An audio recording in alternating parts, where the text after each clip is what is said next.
Comienza la segunda parte del debate dedicado a la barbarie, o no, hay gente para todo, del American Way of Life. Les recuerdo que este programa es el Faro de Alejandría y que alrededor de esta mesa se sientan el escritor Carlos Rojas, el sociólogo Alberto Moncada, el periodista y trotamundos Luis Mazarrasa y el filósofo José Javier Esparza.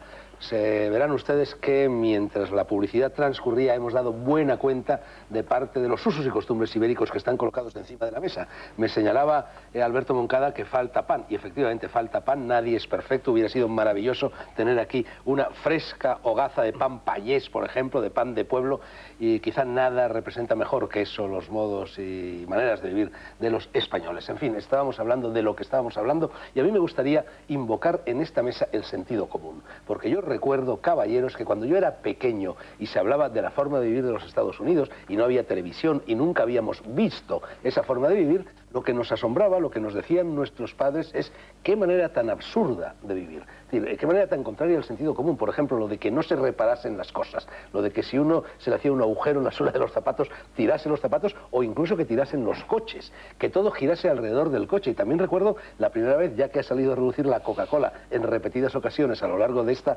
conversación, recuerdo que la primera vez que llegó la Coca-Cola a España, que si no recuerdo mal fue a finales de los años 40, año 48, 40... No, antes de la guerra ya estaba. Antes de la guerra ya estaban establecidos en Barcelona. Pero yo recuerdo, Carlos, porque jugaba con las chapas, que no tenían, por cierto, el logotipo que tienen ahora, que en aquellos años, cuando yo tenía 8, 9, 10, 11 años, llegó la Coca-Cola y no cuajó. Tuvo que replegarse y luego ya, X años después, regresó. Bueno, me gustaría hablar un poco del sentido común. Quizá Luis Mazarrasa, que tanto va a la India, donde hay mucho sentido común, podría decir algo al respecto. Sí, yo creo que es muy interesante analizar aquí, aparte de las grandes manifestaciones del American Way of Life, de las empresas, del cambio de laboral y todo eso, es la mera cotidianidad, ¿no? Cómo se van imponiendo en todas partes, por ejemplo, la tan traída comida basura. Para mí es un sinsentido, es casi el mayor de los sinsentidos del American Way of Life, con sus tremendas consecuencias de obesidad, para la salud, de colesterol, ¿Vosotros creéis, por ejemplo, que vamos abocados sin remedio a eso, por ejemplo, en España? Bueno, a mí me gustaría, yo no sé si esto que voy a decir es una exageración, os aseguro que no lo es. Yo que he recorrido, como sabéis, prácticamente todos los países del planeta, muchos de esos países con fama de ser países donde hay hambruna, el único lugar del mundo, mejor dicho, los dos únicos lugares del mundo, donde yo he pasado hambre, porque no había nada decente que comer, ha sido la América profunda. No hablo, por supuesto, de San Francisco, no hablo de Nueva York, no hablo ni siquiera de Miami, no hablo de Nueva Orleans, hablo de la otra América, y en Inglaterra y en Irlanda. Yo no sé si a vosotros os ha pasado lo mismo, pero yo la verdad es que antes que tomar una hamburguesa, prefiero no comer. ¿Sabes lo que ha pasado? Primero, el trabajar fuera, el modelo de que para trabajar ya te tienes que ir a la oficina y ya no vuelves a casa. Eso de que ya se come en el trabajo. Y lo segundo, inventado que los niños van al colegio y comen. O sea, unas cosas peores es la industrialización de la comida. Esa industrialización, que se llama comida rápida, pero en el fondo es industrialización de la comida, produce ese tipo de alimentos, que por otra parte están digeridas por la cultura americana. La hamburguesa es una comida alemana que comían los alemanes en el béisbol. La pizza, que decía, la pizza americana... Los alemanes la hacían con carne. Sí, pero estos tíos lo hacen industrialmente. Con cualquier cosa. Industrialmente. Hay libros famosos de todo esto que si los leyera la gente no comería hamburguesas, porque es muy peligroso. La pizza es una comida de pobres italianos. Que se convierte en americana. Tú le dices a los niños que la pizza es italiana y se mueren de risa, porque la gente tiene, digamos, esa corta memoria. Entonces, la industrialización de la comida en el mundo del trabajo y en el mundo de la educación para que resulte barato al consumidor.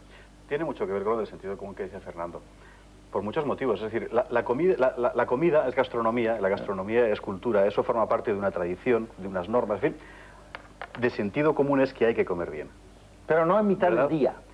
Ah, no, ellos comen bien de noche. ¿Y eso qué quiere decir? Ellos comen bien de noche y muy bien, ¿eh? Y esto quiere decir que... No digamos lo contrario, la gente americana que sabe comer, lo que pasa es que no come de día. Pero la comida en Estados Unidos se ha mexicanizado por completo. Eso lo contaba, se ha mexicanizado, eso lo contaba Octavio Paz. ¿Dónde? Mexicanizado. Ah, bueno, claro, sí. Eso Octavio Paz lo contaba. ¿Por qué? Bueno, pues digamos que todo eso viene de una cultura que no era exactamente la norteamericana, ¿verdad? Que tenía una idea del sentido común diferente, la idea según la cual comer es bueno. Me llamaba la atención lo que tú decías del sentido común, porque de hecho ha cambiado el sentido común. Antes, hace 40 años en España, no nos podía parecer de sentido común, por ejemplo, que una cuchilla de afeitar se tirara nada más usarla. Hoy en día sí, porque ha cambiado la idea del sentido común. Al final, ¿el sentido común qué es al final? Pues por así decirlo es un poco la legitimidad de la cultura popular, es decir, aquello que a todo el mundo le parece que es lo bueno, lo normal. Bueno, hasta hace muy poco, en España, como en otros países de Europa, el sentido común se basaba en un principio de conservación elemental.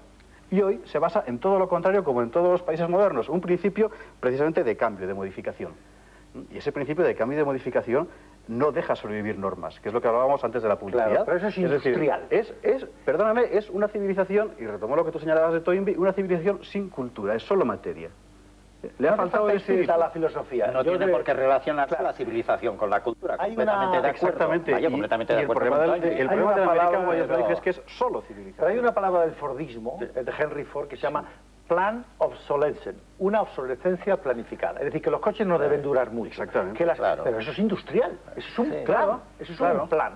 Y entonces eso funciona igual en un sentido de los coches que en un sentido de todo lo demás. Pero no es una cuestión trivial, porque detrás de esa costumbre de usar y tirar, cada vez que hacemos eso le estamos pegando un bocado al planeta, a la naturaleza, al medio ambiente. Por eso la ecología, y no hemos empezado todavía a hablar de los grandes demonios que están dentro del capitalismo americano. El más principal, según dicen ellos, es el planteamiento ecológico. Es decir, la ecología va radicalmente contra el modelo del American Way of Life. Radicalmente. Entonces, claro, tú te das cuenta de que no hay ninguna razón por la cual la mitad de los bosques de Centroamérica están al servicio de las multinacionales del consumo. Y los talan y nadie va a hacer las fotos. Dentro de poco Brasil, pero en Brasil ya hacen fotos. Ellos no fueron allí para llevar la democracia. Eso de los árboles no lo contaron nunca. Teóricamente ellos iban allá a llevar la democracia y los derechos humanos. Eso de los árboles, pero ya lo cuentan los ecologistas. Entonces digo que el peor enemigo del American Way of Life está dentro de sí mismo, porque yo entiendo. Y la guerra de Kosovo ha sido un ejemplo. Donde más criticada la he visto ha sido en un lugar de internet americano, que se llama Mother Jones, donde dicen las cosas más fuertes contra los bombardeos. Porque en América hay que saber leer lo marginal. Entonces, claro, ese es el asunto. Ahí estamos. Muy de izquierda, claro.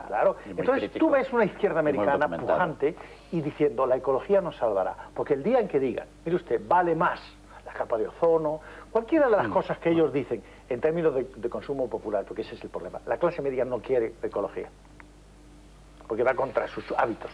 Bueno, yo cuando leí que en Estados Unidos se mide el índice de riqueza de un país por la cantidad de kilos de basura per cápita que se producen, me quedé verdaderamente estremecido, ¿no? Hay una tesis doctoral en Harvard que se llama La basura de Boston. Entonces, bueno, el tío era un chico que ya será mayor, que estaba yo allí y que se pasaba las noches investigando las basuras, porque evidentemente ese es el índice mayor de esa sociedad. Pero mi miedo de lo español, porque yo creo que esto es una cosa que van a oír por lo menos los valencianos, ¿no? Es que nosotros estamos entrando en una civilización de esa naturaleza con el entusiasmo de las clases medias jóvenes. Entonces aquí parece que somos los viejos del pueblo. Porque nos oirán nuestros nietos cuando te pongan a ti en pantalla dentro de los meses, las semanas que sean, ya están estos tíos contando la gatallita del abuelito. Porque ellos esta noche en que nos estamos viendo, se irán a comer comida rápida con un coche, a hacer una cosa que se empezó a hacer en Estados Unidos hace 50 años y que sus abuelos les parecía verdaderamente degradante, ¿no? Entonces, ¿cómo se va contra eso? Yo creo que es una solución que es política. No creo que sea cultural, aunque puedo equivocarme, claro. Ahora yo quisiera hacer una observación.